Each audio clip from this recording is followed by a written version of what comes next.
The Left Wing Podcast in association with Land Rover. Whether you're headed to a match or a weekend away, there's plenty of space for your team and their gear in the new Discovery Sport. They were O'Driscoll, Morgan, extra man is Fitzgerald. Oh, Fitzgerald is cutting back inside! Leinster have another! Darcy, O'Driscoll through the legs, Rob Carney, out to Fitzgerald again, step and score! Number 2 for him!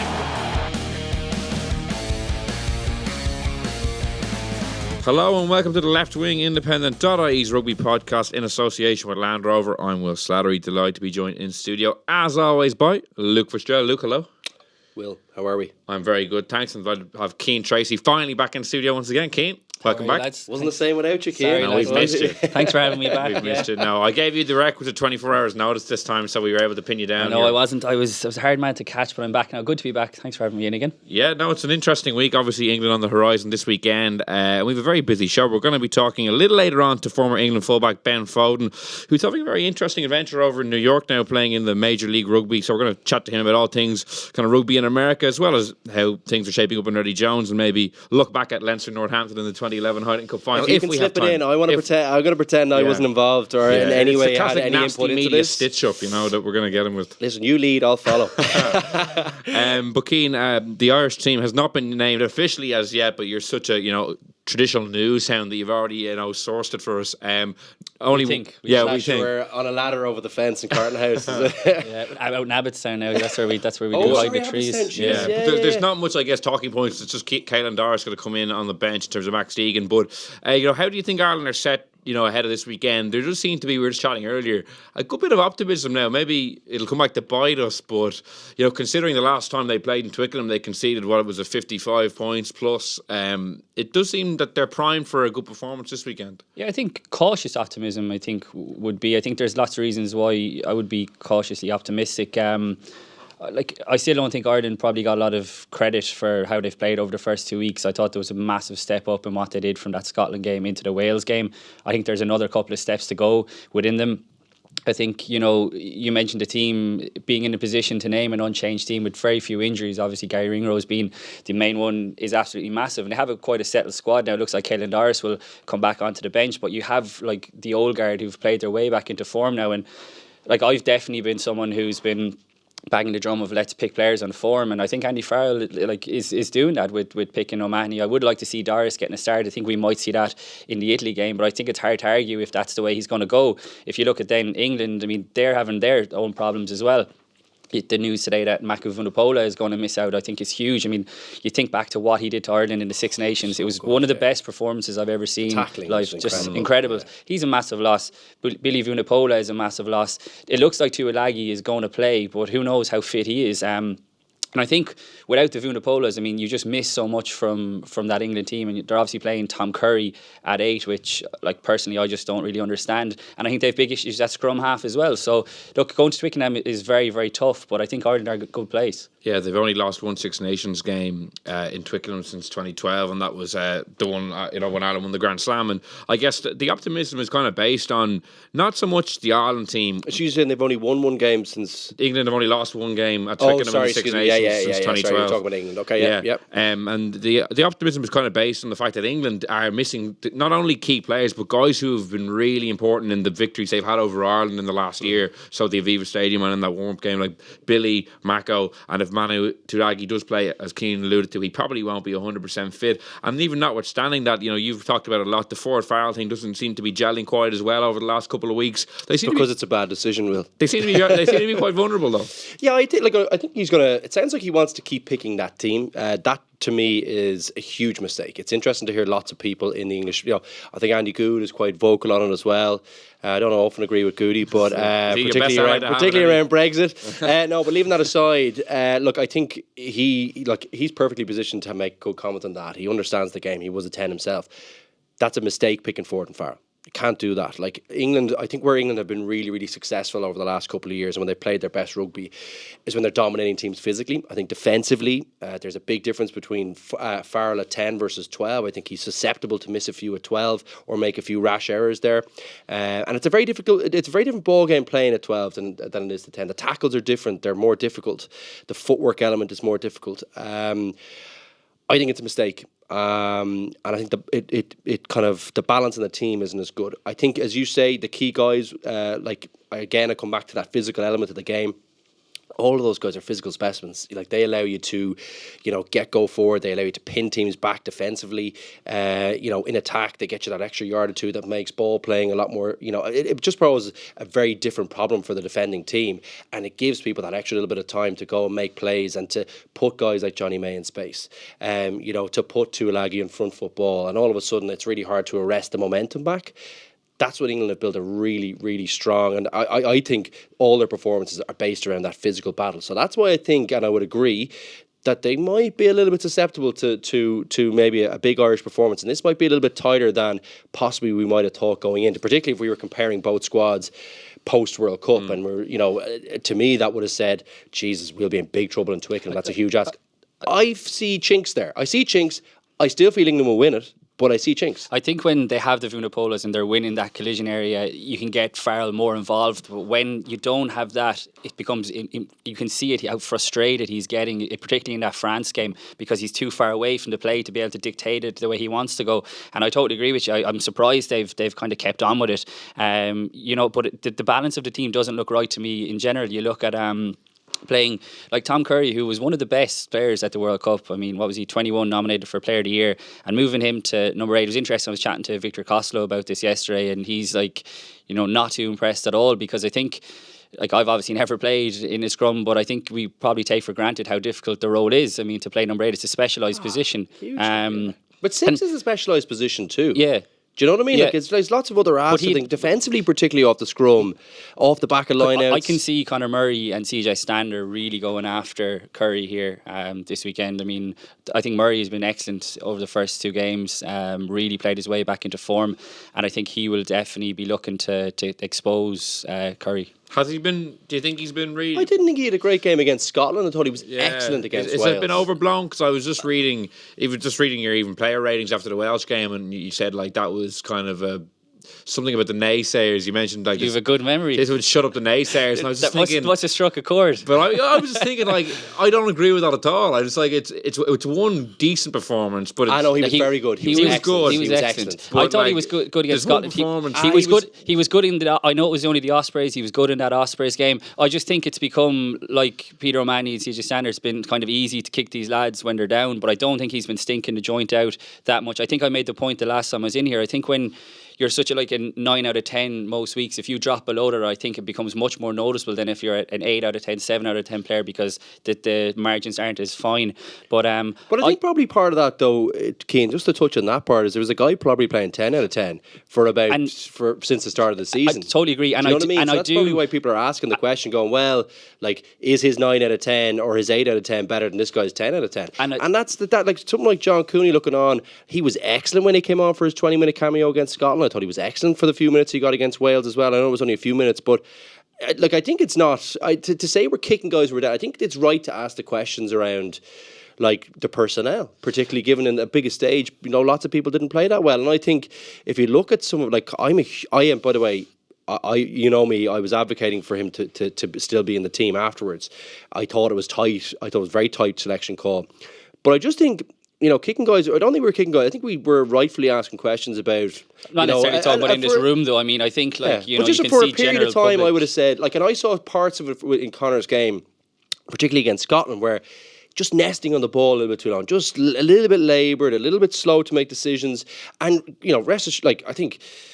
like, he's shown that he can play that fast-paced game, that he can be that guy. And I think, like, maybe he took on too much responsibility in the Joe Schmidt era. And I just feel like, you know, he was probably doing a little bit too much thinking sometimes, and that can be a problem for you at 9. Sometimes you're not supposed to make every single decision. You're supposed to just facilitate the team, and, you know, other guys are making decisions. You're just getting the ball to them. I thought, you know, the turnaround for me in that Wales game was that he was just feeding. You know, he was just getting the ball into Johnny's hands, getting the ball into his forwards' hands. It's on them to be in position. I thought that was the big change.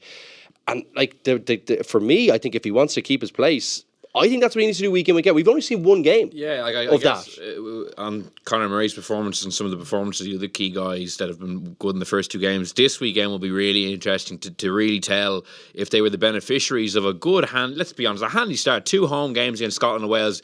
Wales never play well here. Grand Slam champions. No, a good team, a very good team, no doubt. I know they've new coaches and stuff. But 2 home games at the Aviva where Ireland are very strong. Definitely. Like, this is a proper test, and we'll actually know really where the team is at after this. But you're right, but I don't think anyone is getting ahead of themselves. I think anyone being realistic knows that they were 2 very winnable games, and that was, you know, you have to win your 3 home games in the Six Nations, despite the fact that it's Andy Farrell's. I don't think anyone is getting carried away by that, and it is a massive task. But I just think there's a lot of things. I mean, we were coming from such a low ebb from the World Cup that, I mean, it's nice to have a few positives to be able to talk about. And England are having their issues now. The flip side of that is you can probably expect a massive backlash going to there. But I think Ireland are in a good place. Yeah, what do you think they have to do in terms of, like, the way they were manhandled in those 2 games last year? The start is huge, isn't it? Yeah. Like, even you think back to what England did against the All Blacks. I mean, the start is absolutely huge, but how they go about actually managing that is going to be a massive test. I think they're going to have to be a lot smarter, but also I think that without the Vunipolas, like I mentioned, they don't have that same threat. Like, Tom Curry doesn't give you that explosive threat, and there's other number 8s, specialised number 8s that he could have picked.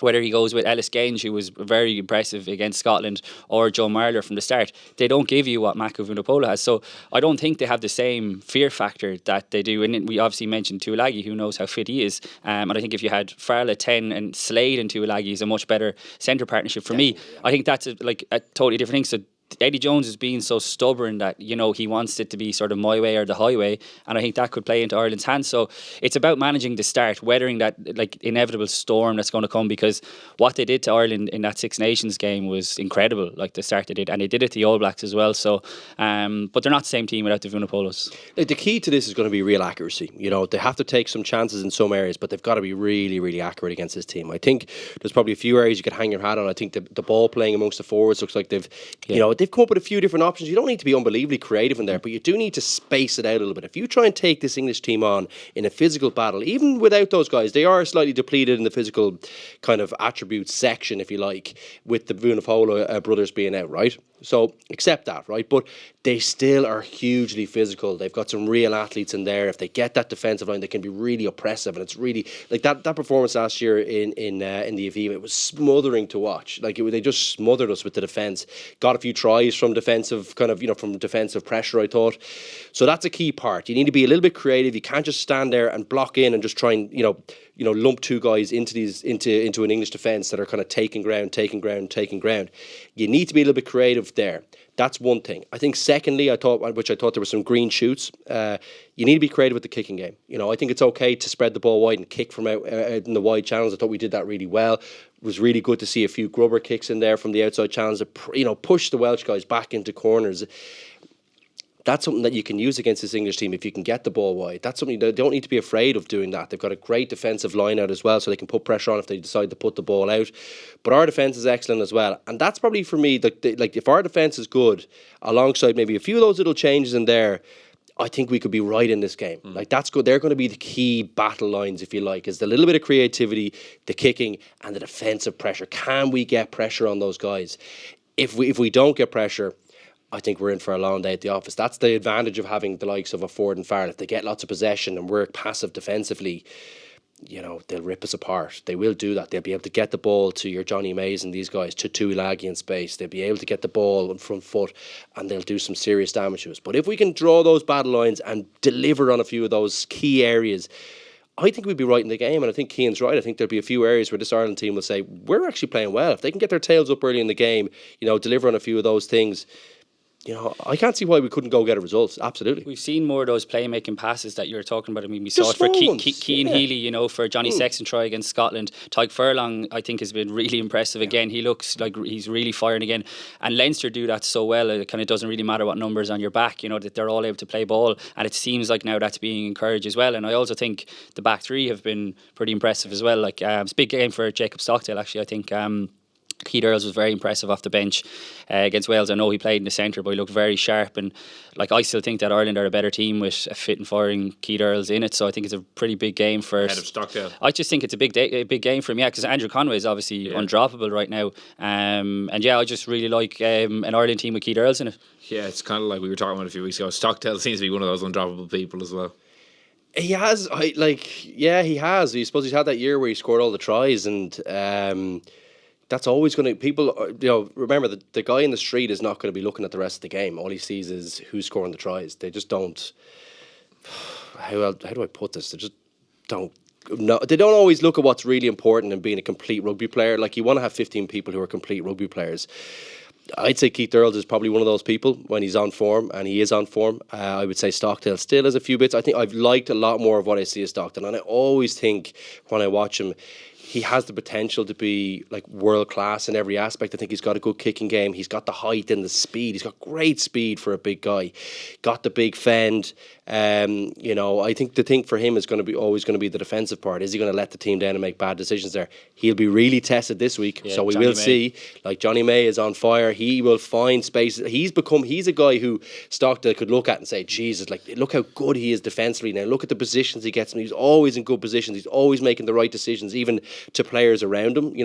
That's something with Stockdale as well, I think. That I'm watching kind of closely enough as well. I'm watching, is he passing the ball? Is he thinking about all these other parts of his game rather than just dotting the ball down at the end? So, look, I think it's a good question that you pose, Cian, because Keith Earls has done it. He's been there and done it for Ireland for a very long time, and he's a quality player. So it'll be good to see him under a bit of pressure. Yeah, the Johnny May battle is huge, as you mentioned. Huge. Yeah, and like you mentioned, his height. He doesn't use his height enough in the aerial battles for me. Conway. He's 6. Yeah, exactly. Yeah. He towers over Conway, but Conway is more impressive in the air. Now, in fairness, Conway has spoken really openly about that. He said, when he was at Leinster, he just used to let Easton Esewa catch the ball because he just didn't want to know about high balls, which was a fair thing to admit. So I feel like if Stockdale can add that, he's nearly 6'3", I think, which is he's bigger than that. He's a huge incredibly tall. Yeah. So he needs to use that more, especially because, like you said, there was a lot of clever kicks, I think, in the last couple of games. And if Ireland are going to go down that way, well, they've always kind of used the kicking game anyway. I think Stockdale's need to be better in the air. Yeah, but look, the thing is, it's all there for this guy. It's whether his mindset, it's whether he's in the right place to grow these parts of his game and become the player that he should become. He should be one of the greats, I think. He just needs to, I just feel like everyone's blowing him up all the time. He needs to figure out how to become the great player. And if you don't get any feedback on these things, and I'm sure he's probably getting the feedback in the setups, but you need to keep your feet grounded and grow into that great player because he has the potential to be it, no doubt. And this bit of Earls, I like seeing it because I think he's been in a comfort zone the last couple of years. Stockdale's still only 23. I mean, he's only scored 1 try for Ulster this season. I know it's not all about scoring tries. It's really not. But for a guy who kind of through underage rugby and then he broke on the scene, all he knew was scoring tries. It must play in your mind a little bit because he scored a try against Munster in January. Before that, he'd went a full year without scoring a try for Ulster, which is, there are a lot of stats. I think it's 6 games without a try for Ireland as well. So it's a big game for him.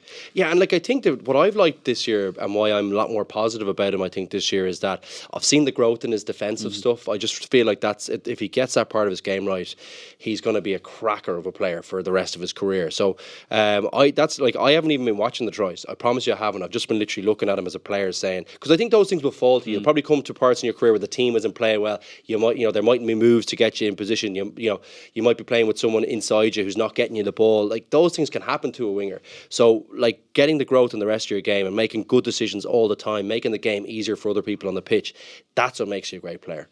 And in terms of the Six Nations as a whole, the weekend is set up really fascinatingly. Obviously, you have Ireland, England on the Sunday, you have Wales, France on the Saturday. You could conceivably have a 4-way tie at the top of the table at the end of the weekend. In terms of the Wales-France game, France obviously in a good position after their opening 2 wins. Wales less so after the defeat to Ireland, but just as we said, Ireland going to Twickenham will be the real good gauge. Similarly for France, we saw them start well a couple of years ago, beating England in the Stade de France, and then going to the Millennium, not going well, and kind of seeing their campaign peter out. I think this is a real good gauge for all 6 teams actually this weekend. Even the Italy-Scotland game and where these guys actually are. I think even for Wales, I mean, I was really disappointed actually with how they were. They got such a handy run out against Italy, which goes to show how much Ireland were battle hardened. But yeah, I've been really impressed with France, but I'd hold fire yet on kind of saying that they're back. Let's see how they get on this weekend. But you can see though what Sean Edwards has brought to them, and they're just flying off the line. Their discipline has been better as well, which is something that has killed them in the past. Mahina's gone. That's that's how 10 penalties that always helps. But it's so good to see France playing and these young players kind of starting to fulfil their potential, because with a home World Cup to come, I mean, I know that they're really building towards that, but they could be a serious But they're a rugby superpower. We need them to be great. We need France to be great. So they won the Grand Slam in 2010. They haven't even contended since then. Really, that's just not good for the competition. It's not good for the game globally either. Like France is they've kind of been. It seems to me like they've almost become kind of a little bit insular in that they're really focused on the league. All the money's generated by the league, but international rugby is still the pinnacle. That is the pinnacle of rugby, and to have a team like France or a country like France with all the playing numbers, all the money that they have, not doing it right, and making basic errors, things like not training correctly, not managing the players correctly, not enough laptops. No, this kind of stuff is silly in this day and age. With all the resources they have, we need them to be up there competing. France should never be a fixture when they go away from home where you're kind of saying, "Geez, we should be beating France." Ireland didn't beat France. Was it 16 years or something like that? 14, yeah. 14 was it? Yeah. Oh, nice, Will. Thanks for that. We'll get it right. But look, those kind of things, that's what it used to be like, and that's based on the resources. That's what it should be like. So, look, if they take a scalp this weekend in Cardiff, it'd be huge for them. It would be massive. You couldn't. It was similarly to when Ireland did beat France that time with O'Driscoll. That was kind of the first win they've had there in so long. The French record, I don't think they've actually won in Cardiff since 2010. They won their last Grand Slam. That's 5 losses in a row. To use my fingers there. 10. Come on, Will. For God's sake. But because they have much more of a control over their players as well. I mean, they had a week off. The players all didn't go back to their top 14 clubs and and play and then come back after being injured and stuff. So, but this is a very different test. I mean, to what they've faced, and it's a big test for Wales as well because they need to bounce back. But you're right. It looks like it's going to go down to the final day either way, and Ireland are obviously going to Paris in the final day. So, fingers crossed they're going there with more than just a championship to play for. Yeah, in terms of Scotland and Italy as well, Cian touched on it there. It'll be a good kind of measuring stick for both of them. This is Italy's best chance of winning a game. Obviously, they haven't won a game in 5 years since 2015 against Scotland as well.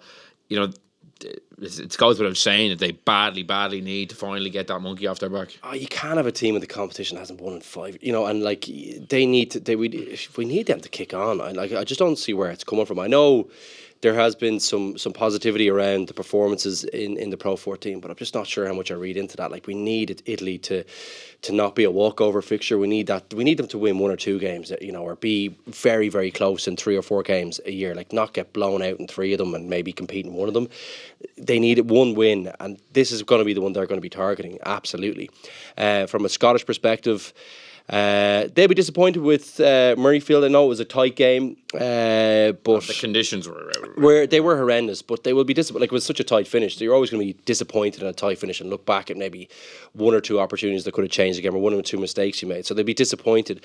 And as well, we have to probably touch on the stuff with Finn Russell. That is definitely not. Would you say it's a happy camp at the moment? Maybe something like that brings you together.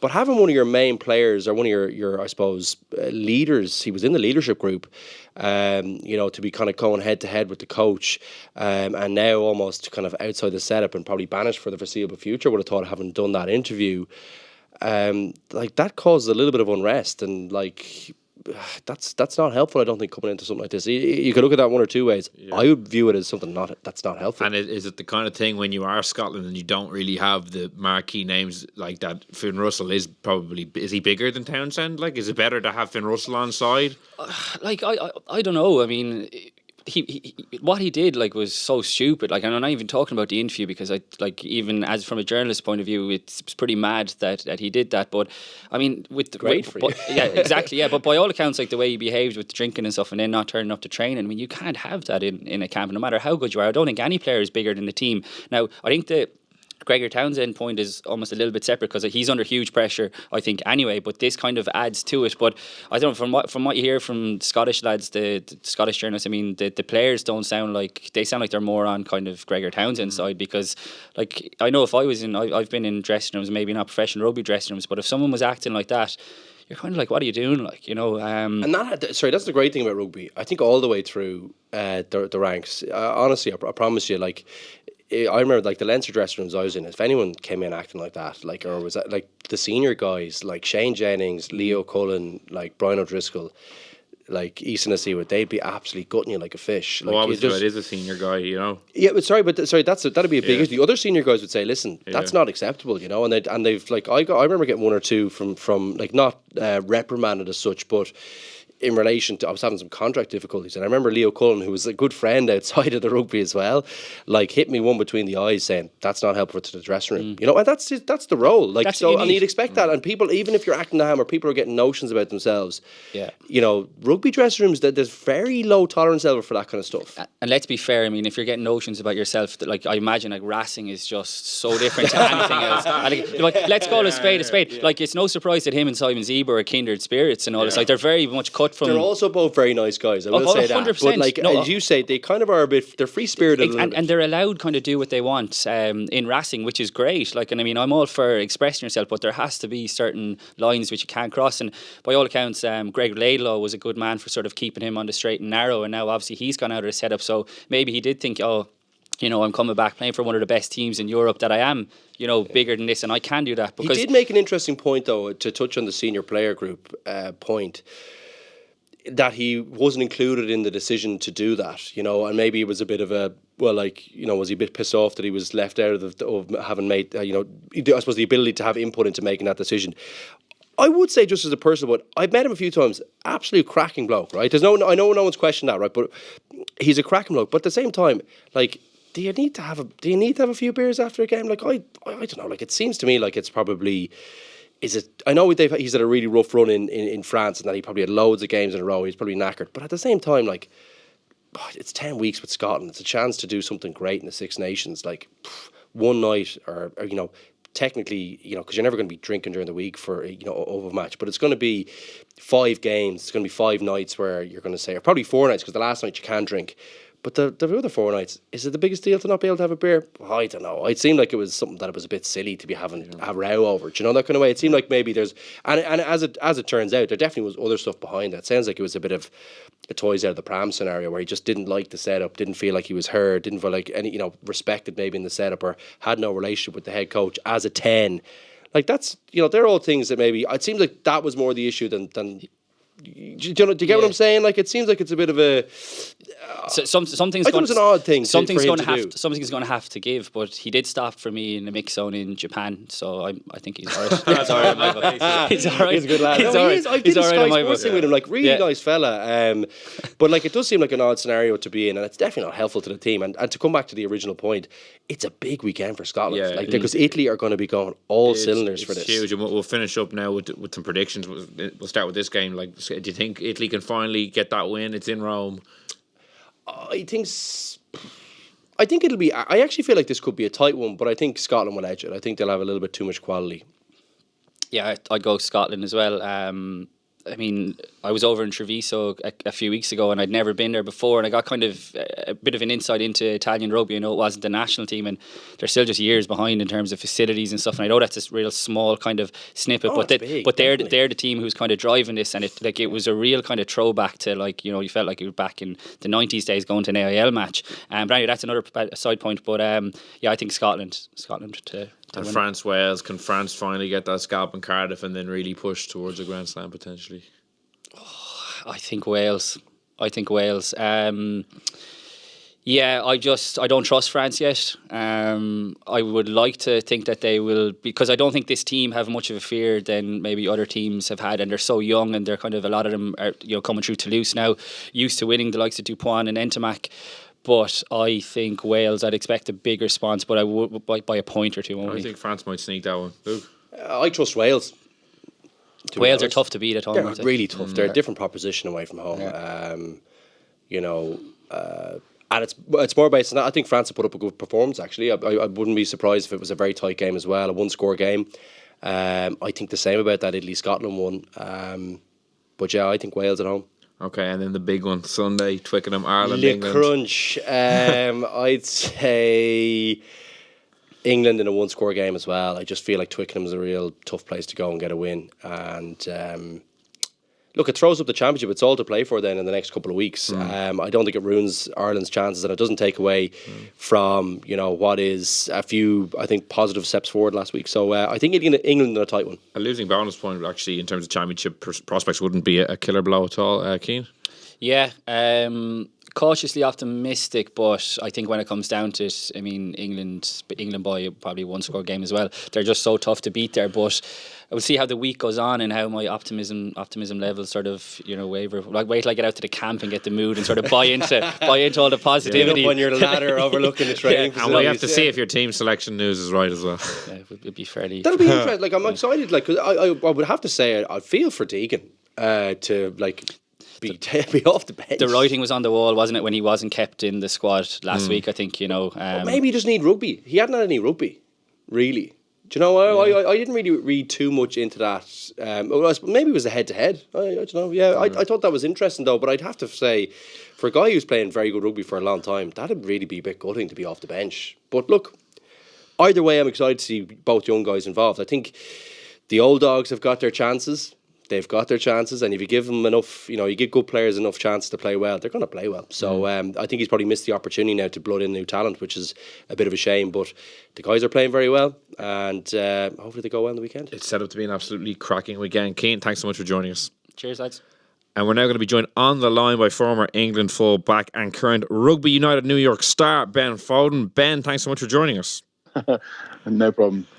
Delighted to have you on. Now, I did see you had a bit of bother in your opening game, the bounce of a ball off a crossbar, maybe. I don't know. If you want to talk us through that one and we get that out of the way early doors. It's rule 101, isn't it? The fullback should never let the ball bounce. And I let it bounce twice and still managed to hit the crossbar.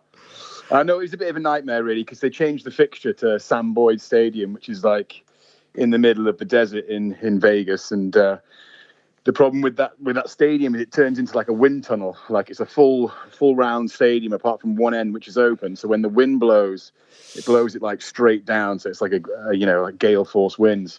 And in that opening game, the wind was an absolute nightmare. And so when they hit the high ball, and it bounces, usually it runs off the end of the field, and that's what that one would have done. Apart from it hit the crossbar and made me look foolish. So, that's the rule of a fullback, don't let the ball bounce. And if you do, then, that's why the balls are an odd shapes, because odd bounces can happen and make people look stupid. And sadly, I was on the end of one of those. Ben, I completely empathise. A former back three player, mate. People just don't understand. They don't understand what we go through on a daily basis.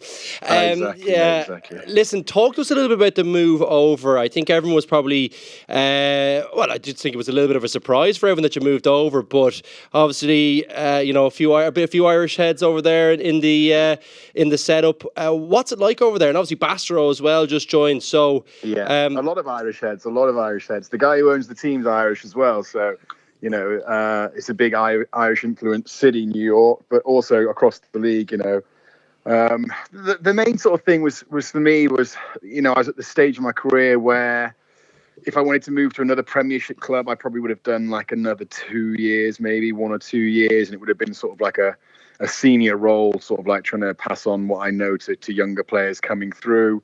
But for me, I'd gone from Sale Sharks and moved to Northampton, done 10 years with them, and it just didn't feel right to go to another club for a couple of years and just see out my career there. So then the other option was to go to France. And to be honest, I just never really fancied living in France. It wasn't really for me. If I was going to move to an abroad country, then it would have to be somewhere that spoke English. And so then I started speaking to Alex Corbizero, a good teammate of mine at Northampton, who has moved back over to America because he's got an American family. And he was involved with, NBC and doing the Premiership fixtures and that sort of thing and being an anchor for them. And then he mentioned the MLR was sort of taking off and that New York were having a team in the second season. And this Irish guy, James Kennedy, was interested in meeting me. And, originally, when I was married to Una, we were going to move over together with the kids, and it would be like a big adventure because the kids were still young enough, and we were going to go and explore our options together. And obviously things didn't work out between Una and myself, and for me it was an opportunity to just sort of get away from all that as well as sort of like ignite that fire to play rugby again. Do you know what I mean? Sometimes when you get towards the end of the career, it all becomes sort of like the same, and you turn up to training and you do the same, the same sessions and that sort of thing. And so for me, going to America was just to go and try something completely different, new horizons, new city. I'd never lived in a big city before. Obviously, Northampton's a bit of a small country town, so the opportunity, was there to go and do something completely different. And taking my knowledge as well and trying to help in a league where it's it's very new is something that just ignited something in me as well, to sort of like go and pass on my experience, but also be involved in something completely new myself was exciting for me as a rugby player. And that's what I was missing from when coming towards my end of my retirement, is something that sort of ignited that flame again. Leaving aside I suppose the personal challenges in terms of your personal life, but just focusing on the rugby side, like you talk a lot about passing on knowledge to younger players, that kind of igniting a fire. Are you thinking about kind of coaching roles down the line? Are you preparing yourself a little bit for that? Is that something you're kind of trying to explore, and maybe, I suppose, a challenge like a new franchise in an American league? Is that kind of first steps in a budding coaching career, perhaps?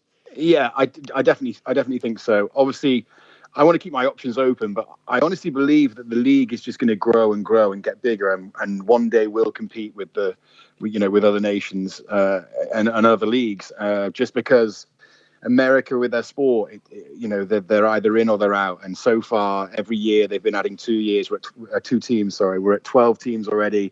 14 next year, and LA teams involved. The big cities are getting involved, and big money men behind them are getting involved. So I can't really see, obviously marketing, and it takes time to sort of grow the audiences and the figures, but it's on TV. There's the marketing's there. They're in the big cities, so I can't really see rugby failing in America. I think it's a great sport that people will buy onto. They've got to get it in the schools, they've got to get it in the universities, and once it's there, I think the national team will then grow as well and compete. It's already doing it on the Sevens circuit, and guys like Perry Baker and Carlin Isles have made that transition from other sports into Sevens, killing it on the world circuit and showing that America can compete in this sport. And so that's going to transfer over to 15s eventually, and I think we'll see the American Eagles rise and be able to compete with the likes of South Africa, England, New Zealand, Ireland in the world stage. I think once that happens, the league's going to be there, to help that grow as well. And so for me, the opportunities in America, it's such a big place. 50 states is like having 50 countries. So, being on ESPN, being on NBC, having a coaching role, hopefully eventually playing in stadiums that, fit 30, 40,000 people in, is the future of rugby out here. And that's what excites me as well. Yeah, and what's the travel like? I know you were in Vegas for the first 2 games. I think you're going to Atlanta now for a game, and obviously your home games are in New York. Like, there's a lot of travel across the countries. You mentioned it's like having 50 countries there. It must pose a bit of a challenge as well. Well, yeah, it does. But it's also quite exciting as well. I've always loved America. I've always wanted to see America. So. But all the other sports in America do it anyway. The baseball, they do it. They go on the road for weeks at a time. The NFL boys, they obviously fly across and play in different states. So it's all part and parcel of American, sports. It's a bit like playing in the Heineken Cup. When Munster or Leinster had a fixture out in Toulouse or Toulon or whatever, you go the day before and you stay the night after, sort of thing. So you go there, you do your team run, you sleep with the team, then you wake up in the morning, you do your match preparation, you play the game. After the game, you have a beer, you have maybe a night out, and then you fly back and restart the next week for whatever game you've got coming up. And it's that sort of process. Obviously in New York, it means that basically we play a lot of our away games very early on because it's very cold here in New York at the moment. So basically in late February, whole of March is basically all away fixtures. Our first home fixture is sort of, I think it's end of March, we play our first home game. So yeah, we've got to wait for the weather to stop snowing and being freezing for it to turn up a bit. But that's the way it is in most places anyway. So, we go away to, Austin, Utah, you get up to Seattle and stuff where it isn't too cold at the start of the season, and then play our home fixtures towards when it gets a little bit warmer. Yeah, Luke mentioned obviously bringing in Matthew Bastro as well was kind of a big eye-catching signing, and I saw that he was moved into the pack for week 2 already. He kept a bit of beat closer to the action. If anyone could do it, in fairness. Well, he's come over a big unit. But what's happened with us? One of the problems that we do face in the American League is visas, and we had a few Irish boys and a Kiwi guy who were hopefully coming over to join the team, and the visas got denied. So we got a bit light in the back row, had a few injuries at the weekend as well. So Bastro, he'd been playing a bit of number 8 for Lyon and put his hand up and said he didn't mind going in there. I think it's all very new for Bastro at the moment. I think he's a bit flabbergasted by the whole thing, training in a college and then suddenly, jumping on a plane to Vegas and playing in that wind tunnel and stuff. It's all new to him, but, hopefully he's enjoying the experience of being in New York, because that's what it's all about as well. It's a great city, and coming here, the opportunities that surround rugby here are massive. And, he's doing a TV show for Canal Plus that was shown the last year of him, playing rugby in Toulon, and then also going on the Barbarians tour, and then his transition over to America. So he's got a few things going on for him that he's got plenty on his plate. Yeah, and look, it sounds like look, I suppose like the States, the team kind of nearly mirrors that from what I gather, just from talking to a few of the guys who are already there. Like, there's a real multicultural feel about it. Is that I always feel like when I look at those teams, there's they go two ways. Like, sometimes they can kind of be distant. You might have language barriers, etc., etc. But from what I gather, it sounds like everyone's really mixing in well, and really kind of, I suppose it's a great place to experience the culture together. Is it a tight-knit unit there? It is. And that's one thing I've really enjoyed, is that, the sort of like, you can get lost in New York very easy. So when you come to New York, it's very good to have that core base of friends. And, it was one thing I was worried about moving out here, what the people would be like. Would it be cliquey? Would people be, work focused? Would they be, would rugby be their second priority and that sort of thing? And the culture is awesome. They built a really good culture. What they've done is, there's Irish guys here, but there's, American guys in the team that are from America, from Brooklyn, from around New York area. A guy at the weekend called Julio is from Colombia. He's got his green card now. And when I met him, he was, in awe. He was sort of saying like, "Oh, you're a hero back from where I am." I didn't even know there was a big rugby culture in Colombia. And, he scored at the weekend, and I could see how much it meant to him. He was like nearly in tears. And he messaged me saying like, "Oh, thanks for sharing that experience with me." And just like things like that make me, still want to play the game, because just the hunger in his eyes and the delight at him scoring, and what it meant to him to be out there with me and the likes of Bastro is awesome. And that's what I play the game for. And this guy's, a young guy, he's 23, 24 years old, from Colombia, and hopefully he'll go on to play for Colombia and play for New York, and we'll have more things to celebrate across the years. A massive Ben Foden fan club in Colombia, apparently. Who knew? It must be the singing. It couldn't be the rugby, man. Oh, very good. Well, look, I think it is. I mean, it sounds like a really exciting setup. I mean, if you look at it, to me on the outside, judging it, I always think, the contact in rugby, things like that'll really appeal to an American audience. And if you look as well at the MLS, I think is probably the template for how you build a sport like this in America. Is that something like, have you talked to any of the other owners or to anyone who's involved in the team about like how they're kind of modelling this? Like, how do they intend to grow it? You are exactly right. That is exactly the template they're going off. They're using the MLS. They know that it's going to take 8 to 10 years to sort of bring in the crowds. Obviously, with football, there's probably a lot more, money, and it's easier to sort of get it into the schools and scholarships and that sort of thing. So it's always going to be a little, 1 or 2 steps behind soccer, I should say, as football over here means a completely different thing. But it's getting there. Do you know what I mean? It's following that template, being patient, working with schools, getting community outreach programs, sort of like trying to spread the word of rugby that the sport does exist in America, and people can get involved, whether at schools or in local clubs. There's local clubs in New York. So when the really nice thing about the league is it runs for 6 months, and it'll never be any bigger or any smaller, because that's how American sport runs. You have 6 months to play your games, and then 6 months is the off season. And that's for baseball, basketball, football, American football. That's the way it runs. So it's nice as a professional athlete to have that time off. but it also means that the guys who are playing for Rugby United New York, they've got 6 months to go and sort of harness their skills, and they go and play for like Old Blue or Nyack, who are two local teams in the New York area who play other teams as well. So there is an amateur level of rugby that does sit in New York, which is great for the guys who are sort of like trying to 18, 19-year-olds who come out of school or go to university to play at the weekend. If their schools don't play rugby, it means they can go and play for Nyack or Old Blue and get that experience of playing rugby in America. And let's listen, just to transition back to maybe a little bit closer to home around Six Nations and maybe England, and just get a view from you around, I suppose, the Eddie Jones setup and the Eddie Jones era. I mean, to me, he looks like a serious operator. He's been successful pretty much wherever he's gone. What's your view around that? I mean, the World Cup probably is a good place to start, and the campaign there. I mean, obviously, it would have been disappointing, but what did you think about it? I thought England held themselves very well. I think that we're very lucky though at the moment. Eddie Jones is very lucky. Well, he's not lucky, but he's been very intelligent as well. That he's blooded young players, and he has a very good pool of talent. I think that England, is spinning up some really quality players at the moment. A lot of teams have trusted their youth departments and their young guys coming through. I think you can see that with the likes of, George Furbank being involved with the England setup, Alex Moon, Lewis Ludlam, the guys from the Northampton camp, guys that I knew who have made leaps and bounds in the last, 1 or 2 seasons, and suddenly they're on the England fold.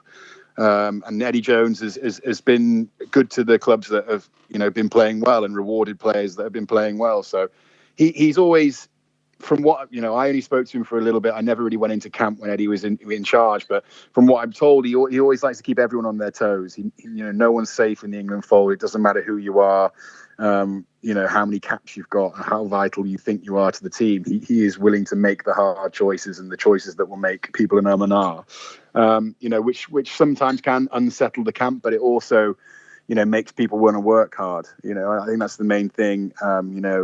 You've got to work hard all the time if you're going to stick your place in this England team. You've got to be willing to put that little bit more effort in than the usual, and I think that makes elite players. The likes of Owen Farrell, the likes of George Ford, who literally eat and sleep. Sexton's the same with Ireland. These guys who really eat, sleep, and breathe rugby. It's massive for them on an international stage. So Eddie Jones is he works them hard, but for a reason. I think he gets the results that he's after. Yeah, I guess, Ben, it's a bit surprising then, given what you're saying there, that there does seem to be a little bit of negativity around the camp at the moment, since obviously the World Cup final, losing to France. Now there's a couple of injuries. Both Vunipolas will be unavailable for the game against Ireland. There's kind of question marks about number 8. He's trying Tom Curry there as well. It's funny how quickly things can change. They were riding so high after beating the All Blacks in that World Cup semi-final, and now already it looks like people are starting, Kieran Bracken was calling for Eddie Jones's head after the France game. Well, I think that people need to sort of sit back and realise what England's long-term goal is. Is it to win the Six Nations straight after a World Cup, or is it to sort of blood some more young players and look at the future of the team that we want to put out in the World Cup in 2023? Is it? Or 2023. I think that's what you have to look at.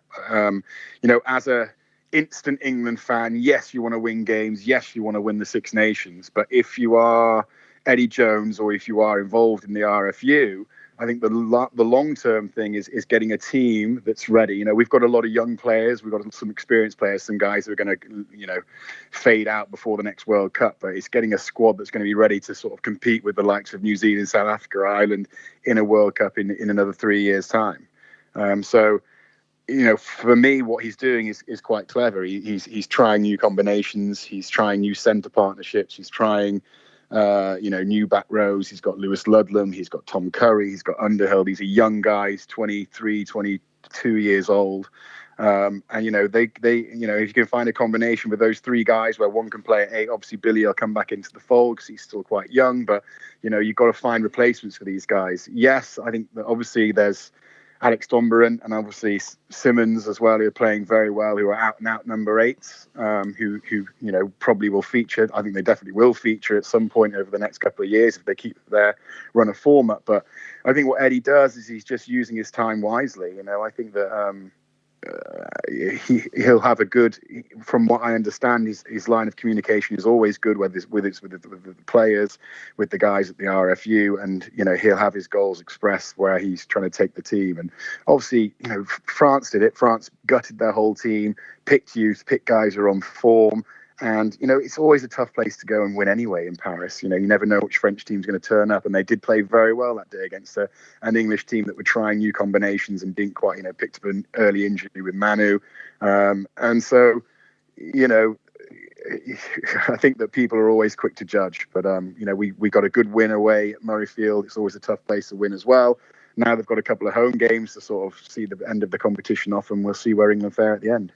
Yeah, I guess from an Irish perspective, it's kind of a new era as well. A new coaching staff. Andy Farrell is a head coach, and you'll have an interesting perspective, I guess, into a lot of the coaches around there, having played under them at England. Mike Catt as well is someone who I think Irish fans are very intrigued to see what he brings to the attack, because it's probably an area where the team has been criticised a bit. Like, what can you tell us about what he's good at, what his strengths are, or what you think he might try to do with Ireland?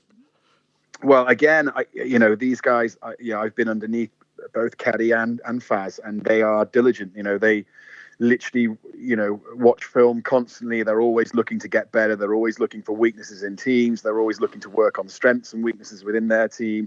And they're going to do great things. And obviously, working underneath Schmidt before he left is vital.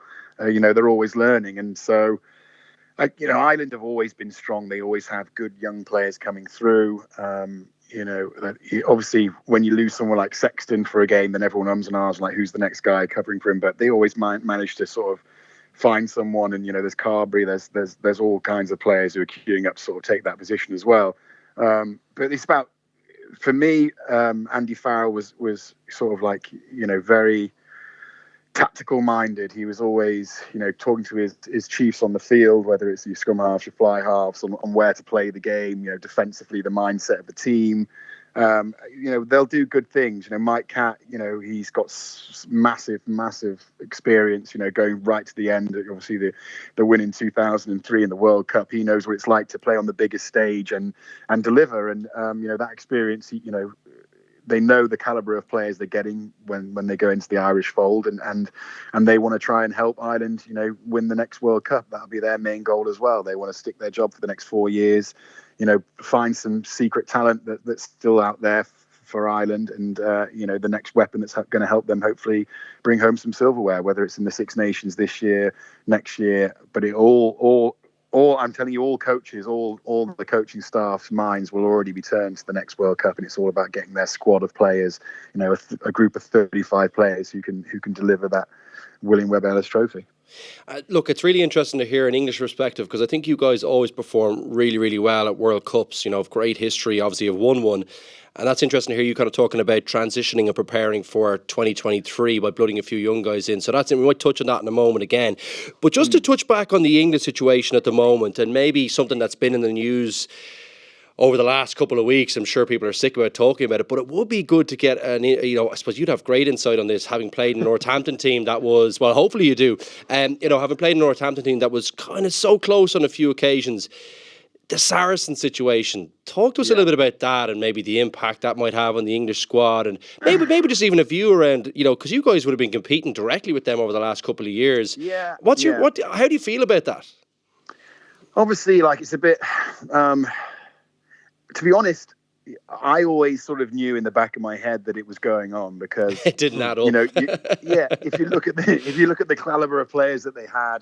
The rumours about, the trips that they used to go on and as a team, and the culture that they had, and it just didn't add up. For me, the maths never added up. How can you have a team that has, Liam Williams, Alex Good, Elliot Daly, Sean Maitland in your back three, as well as having, Mako, Jamie George, Itoje, Cruz, the list goes on. They could put out, two separate 15s that were sort of international standard players, and the value of each player in each position, and there's no way the maths ever added up. So it was always in the back of your mind, but it is what it is. That's what Saracens, were known for. Obviously, it's frustrating looking back now, as we, you do, especially Exeter probably are the ones who feel the most, Rob, because the championships finals that they played in are the ones that they really did breach the salary cap. For us at Northampton, obviously you can only just sort of go about your jobs. It's annoying, and I think that fans will be annoyed, and directors of rugby and owners will be annoyed more so than the players, because at the end of the day, there's 15 guys on the field against 15 guys, and that's never going to change. It's not like they cheated that. Obviously, the money thing comes into it. But for players, it'll be frustrating. But I think in an England camp, it will, there'll be a few jokes thrown around, but they're there for another job. They want to be in the teams with the Marrows, the Togis. They want Billy Vunipola in the team. They want Mako and Owen Farrell because they are world-class players. And I think the biggest guys who are going to sort of like take a hit from that are probably guys like Owen Farrell, where his mind sort of will be thinking, oh God, where am I going to be playing next year? I want to play for England. I want to play in a Lions tour. Is my future at Saracens? Or if they go down, where does he go for the year? Because if he goes off to France for a year, can he play for England still under the rules that Eddie Jones runs the team by? I think they're the guys who are going to suffer the most, the guys who are really in the thick of it. And maybe that's why Owen Farrell hasn't been playing that well so far for England, because he has other things on his mind. You have to ask the questions like that. But it's been dealt with. Probably a little bit later than it should have. It's an eye opener for other teams as well. RFU saying that it won't be tolerated, and maybe it's a good thing moving forward for all English teams. But I think the guys who are going to suffer the most are the guys who are directly involved in Saracens themselves. Yeah, but we might get a prediction on Ireland England in just a minute. But first, before I let you go, since I have the two of you guys here, get your thoughts on one of those famous games in the history of European rugby. We had to come to that. Leinster this wasn't pre-planned, Ben. Leinster Honestly, this wasn't Northampton. pre-planned. Like we often hear about, the famous speech Johnny Sexton gave at halftime to fire up the Leinster team. Like, what were you guys thinking? What was your halftime speech? It must have been champagne terrible. was being popped open. You know what? I always say that it was one of my favourite seasons playing for Northampton was that season, and we didn't win any silverware that year. And one of my favourite games was actually playing in that fixture against Leinster. Obviously, we didn't win, but I think for what we achieved as a team that season, we didn't really have any superstars. We were just sort of like very hungry. We worked hard. We all knew our roles, and we went unbeaten in that competition till the last 40 minutes, or probably like the last 20 minutes when Johnny turned it on and you boys carved us open. But like you said, the famous halftime speech by Johnny. Our halftime speech, because Dylan had just scored a try. You were popping champagne in there, weren't you? Don't lie. Yeah, we had the trophy and we're running out the back door with it. But literally in the change rooms, we looked at Dylan Hartley, and he had the biggest bruise on his head. His head, he had like a 5 head because his forehead had swollen a couple of inches. And he looked a bit dazed and confused. And we looked at our praps, Brian Mujati and Saw Tongawiya, and they did 80 minutes most weeks, and they were knackered. And it was sort of a bit of a realization that we were going to run on fumes in the second half.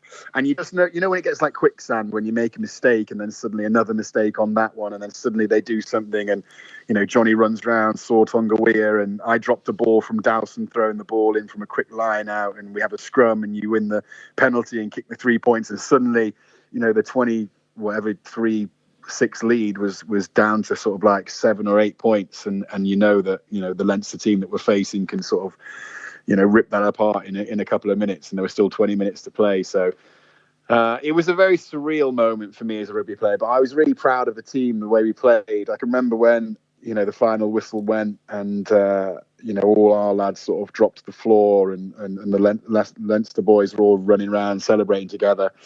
And me and Dylan made a point to get everyone together, just to sort of be together as a team, because those are the sort of, it literally is one of my favourite memories, because we from that squad we sort of went on to build up, and then finally won the Premiership like the 2 seasons later from that. So from those dark moments, come greatness. So although it wasn't quite our time to win the Heineken Cup, we won our first Premiership 2 years later, the first Premiership that Northampton ever won, and I think that fixture and that moment was one of the key ingredients.